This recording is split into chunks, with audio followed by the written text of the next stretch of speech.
Hello everyone, we are from Group 3 and we will discuss about the drama in the Elizabethan and Jacobean period.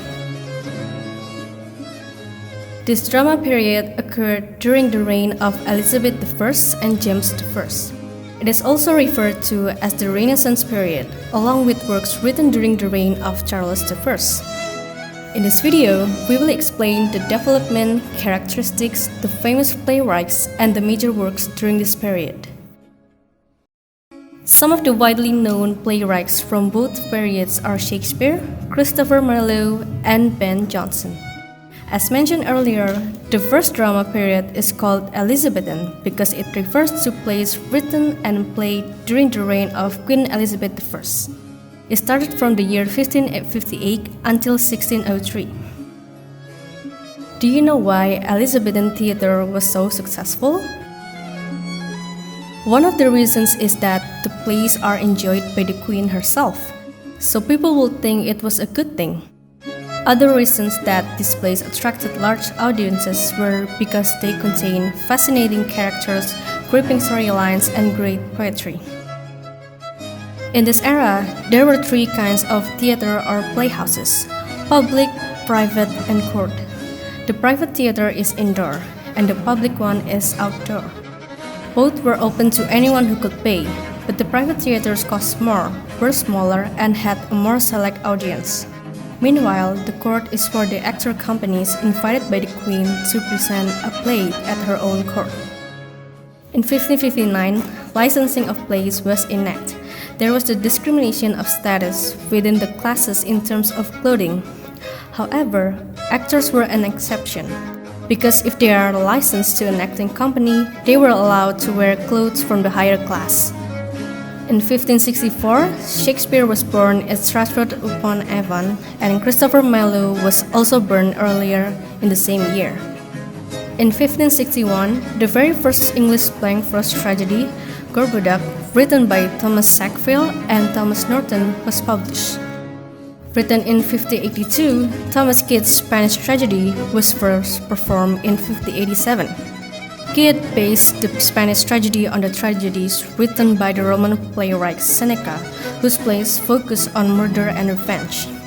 The emphasis was on a malignant fate that led inevitably to a bloody and horrific catastrophe. It initiates a new genre in English theater, which is a revenge play. Then, Christopher Marlowe's Tamburlaine Part 1 was performed. The play recounts the brutal rise to power and the mysterious end of the bloody 14th century Mongol conqueror Timur or Tamburlaine. Marlowe's gifts are displayed not only his supple poetry, but also in his ability to view his tragic hero from several angles, revealing both the brutality and the grandeur of the character. Both are highly popular and influential, marking the glory of the early Elizabethan era. The characteristic. The main features of Elizabethan drama are shown in its genre and themes. The genres: tragedy. The Elizabethan tragedies are marked by melodramatic scenes. The audience expected these thrilling scenes in which murder, bloodshed, and outbursts of excessive emotions were shown on the stage. Revenge became the ultimate pursuit in most tragedies, with romance as the main objective. History. History play is based on a historical narrative, often set in the medieval or early modern past. The plays also ended in catastrophe or in triumph, with the nation projected as the hero. Histories valorize patriotism, often of jingoistic nature. The best known examples of the genre are the history plays written by William Shakespeare, for example, Henry IV. Comedy. The comedies of this age are marked by romantic settings, engaging plots, lively characters, and diverting dialogues. One of the examples of comedy is Every Man in His Humor by Ben Jonson. The main themes of Elizabethan drama. Anti-Semitism. Reflected in plays of the period strife with such hatred as seen in Christopher Marlowe's The Jew of Malta and William Shakespeare's The Merchant of Venice. Revenge tragedy.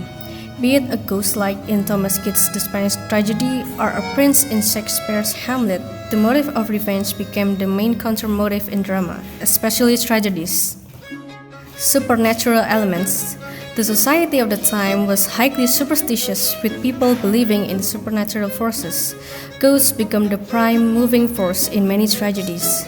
The theater houses were built in such a way that they could present ghosts and supernatural horror.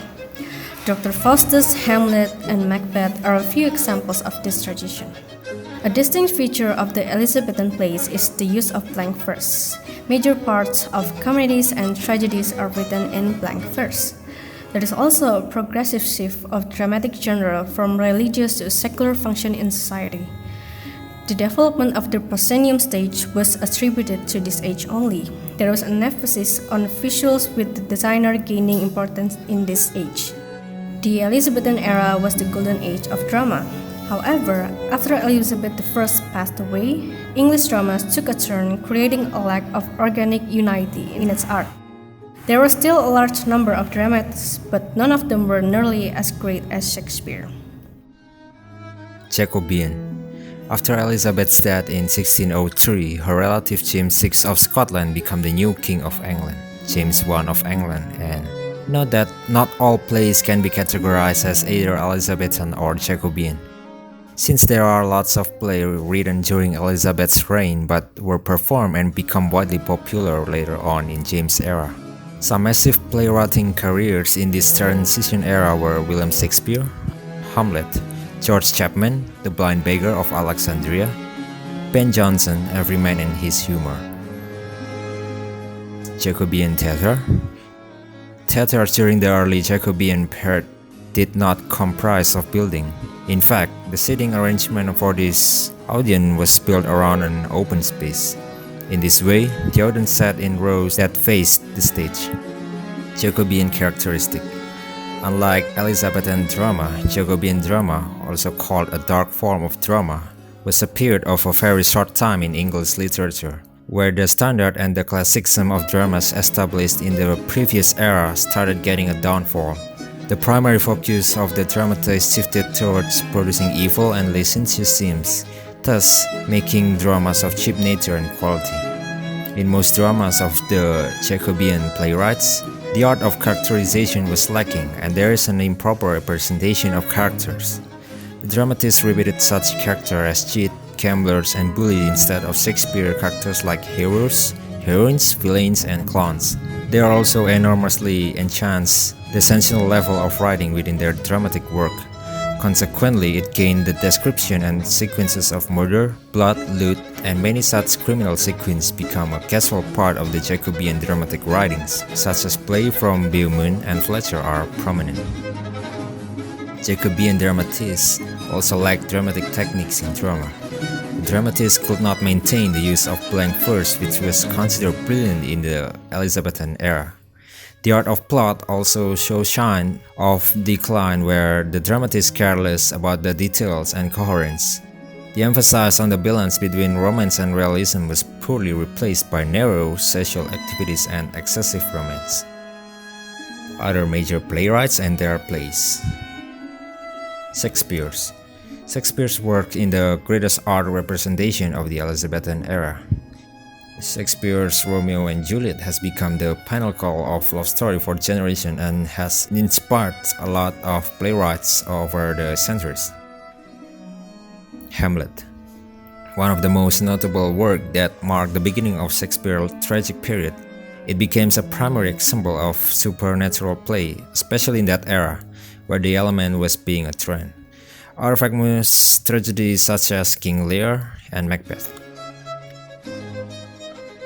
Christopher Marlowe's Dr. Faustus brought significance to Northern Europe when it became the symbol of opposition to church dogma in that period.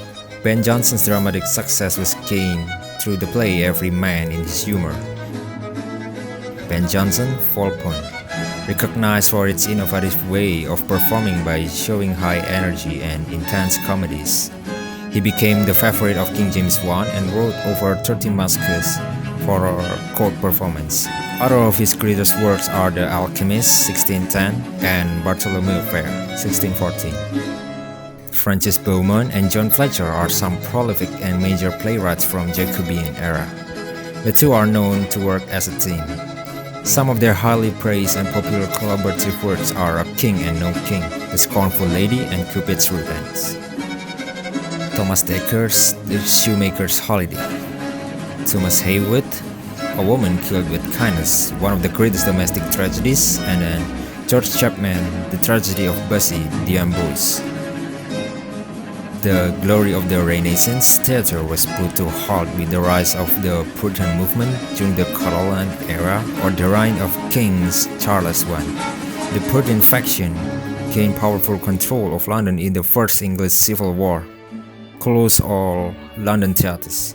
The performance of play remained banned for most of the next 18 years, becoming allowed again after Restoration era in 1660. The theaters began performing many of the plays of the previous era, though often in adapted forms. New genres of Restoration comedy and spectacle soon evolved, giving English theater of the later 17th century its distinctive character. I guess that's all from us. Thank you for your attention.